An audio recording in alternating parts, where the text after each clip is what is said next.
India border, India সীমানার কাছে চলে যাবে, যাওয়ার পরে বিএসএফ নিয়ে যাবে। এই কারণে আমরা গরু সবসময় কয়টা গরু আছে? এটা কিন্তু ইন্ডিয়া বর্ডার, আর আমি দেখেন দাঁড়িয়ে আছি বাংলাদেশ। বিষয় ফেলেছি সব, এখন 8টা গরু আছে বর্তমানে।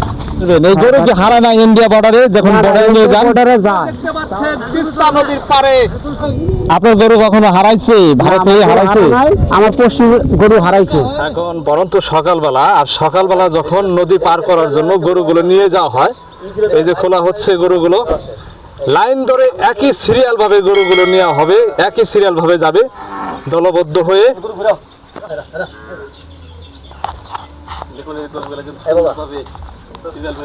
আমরা যখন বাংলা সিনেমায় দেখতাম গরু নিয়ে যাও রে রাখাল বন্ধু মাঠে নিয়ে যাও, এরকম একটি গান রয়েছে। সেই গানের মতো এখনো গ্রামগঞ্জে সেই দৃশ্যগুলো পাওয়া যায়।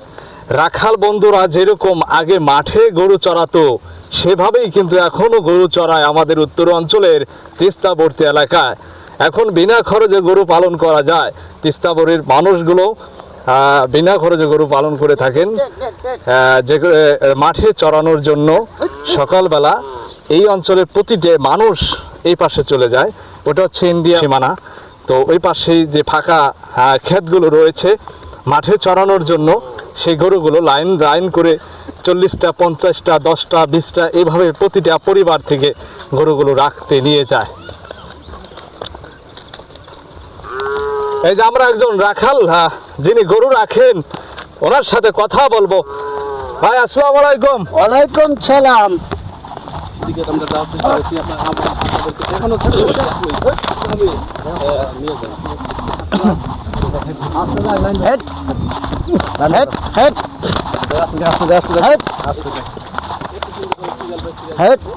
ভাই এই যে আপনার এখানে গরু কয়টা আছে বর্তমান? তো দর্শক, একদম নদীর কুল ঘেঁষে মাঠে চড়ানোর জন্য যেভাবে নিয়ে যাওয়া হয় প্রতিদিন গরু সকালবেলা, আবার বিকেলে নিয়ে আসে। কয়টা গরু আছে?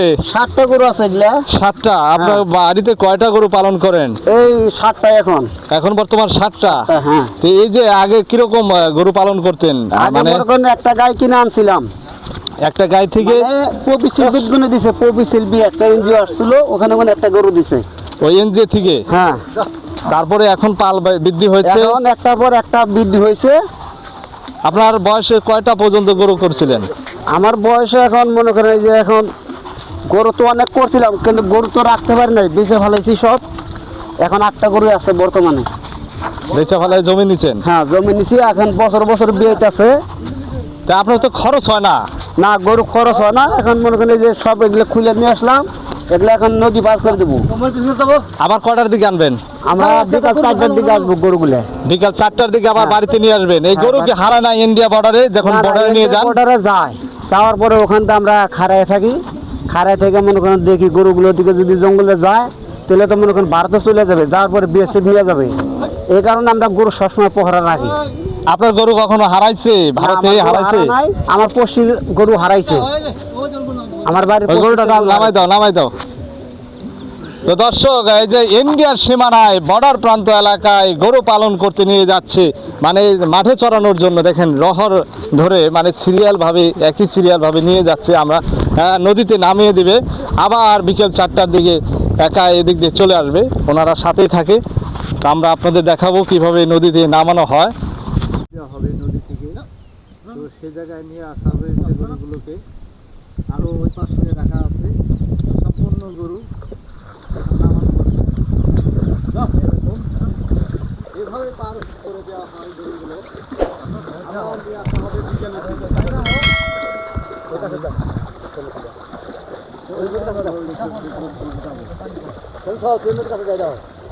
আমাদের ছোট নদী চলে বাঁকে বাঁকে, বৈশাখ মাসে তার হাঁটু জল থাকে। যেরকম আমরা বইয়ে পড়তাম, সেই বইয়ের মতো আর কি দৃশ্যটা এখানে আমাদের তিস্তা নদীর পাড়ে নদীতে গরু চড়ানো হয়।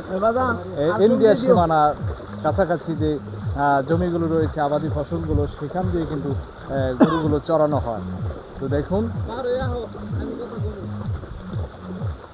দর্শক, আপনাদের দেখাচ্ছি আজকে ফার্স্ট, এই প্রথম আমরা এখানে আসলাম তিস্তাবর্তী অঞ্চল। এই যে আমার পাশে এই বাম সাইডে এটা কিন্তু ইন্ডিয়া বর্ডার, আর আমি যেখানে দাঁড়িয়ে আছি বাংলাদেশ। এটা হচ্ছে বাংলাদেশ। বাংলাদেশের পাশে এই যে দেখুন গরু চড়ানো হয়। কাম ব্যাক এ পাশে কিন্তু বাংলাদেশের বর্ডার থেকে গরুগুলো রাখা হয়। যে ক্ষেতগুলো রয়েছে কাঁচা ঘাস খাওয়ায়ে দেখুন এভাবে প্রতিটি গরু সকালের দিকে নিয়ে যাচ্ছে, আবার বিকেল 4টার দিকে আনা হবে গরুগুলো। আসলে কত কষ্ট পরিশ্রম করতে হয় তিস্তা পাড়ের মানুষের। এই আবাদি ফসলগুলো নষ্ট হয়ে যায়, তবু গরুর উপরে নির্ভর করে কিন্তু ওনারা চলে। এই দেখুন সকালে নিয়ে যাচ্ছে মাঠে চড়ানোর জন্য, আবার বিকেলের দিকে নিয়ে আসবে। তো এখানে আমাদের বিনা খরচে গরু পালন করা হয়। দেখেন কিভাবে গরুগুলো নামানো হয়। দেখছি ধরছি।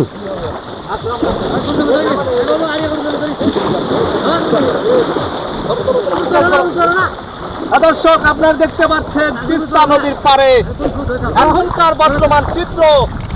ইন্ডিয়া বর্ডার, ইন্ডিয়া সীমানার কাছে গরুগুলো নিয়ে যাচ্ছে।